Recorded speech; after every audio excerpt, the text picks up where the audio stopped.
They said she was strong, but no one ever asked how much it cost her to be that way. Lena was 23, living in a small rented apartment in a city that never slept. Every morning, she woke up before dawn, her alarm echoing in the stillness. She'd stare at the ceiling for a moment, gathering pieces of herself before stepping into another long day. She worked 2 jobs, one at a coffee shop, another at a call center.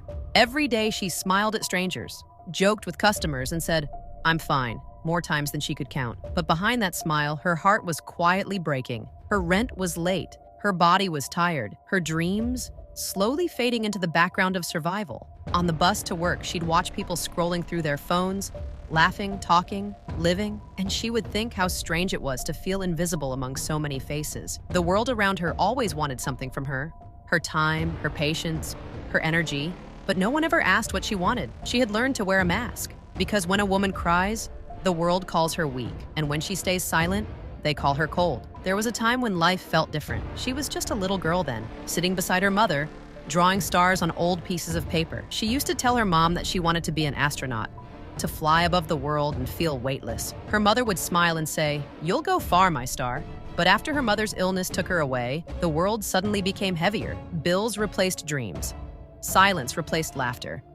And every night, loneliness became her only companion. One evening, Lena stayed late at the call center. The fluorescent lights buzzed quietly as her eyes stung from the glow of the computer screen. Across the room, a man shouted at a coworker, calling her too emotional for crying at work. Lena froze for a moment. She had heard those words before, thrown at her, sharp and cruel, for caring too much, for breaking down, for simply being human. She stared back at the screen and swallowed the lump in her throat. That night, she missed her last bus home. It was raining, cold and quiet. She sat under a flickering streetlight, her bag clutched tightly in her arms. Her phone was dead. Her wallet was nearly empty. For a long time, she just sat there, holding everything inside. And then finally, she broke. Tears spilled down her face, unstoppable. She cried for her mother, for her lost dreams, for every time she had to pretend to be okay when she wasn't. As the rain fell harder, a woman approached her.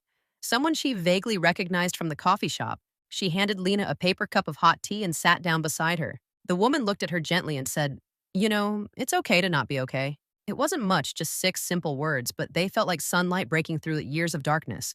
For the first time, Lena didn't hide her tears. She let them fall. The next morning, she woke up to the same alarm, the same room, the same city, but something inside her had changed. The world hadn't become easier. Her problems were still there, but her heart felt lighter. She realized she didn't have to carry everything at once. She just had to keep going, step by step, day by day. Behind every strong woman, there's a story the world never saw. A story of quiet tears, of battles fought alone, and of courage that never made it to the headlines. Lena's story was one of them. And though life didn't stop being hard, she finally understood that strength wasn't about pretending to be fine. It was about surviving, even when no one saw the fight.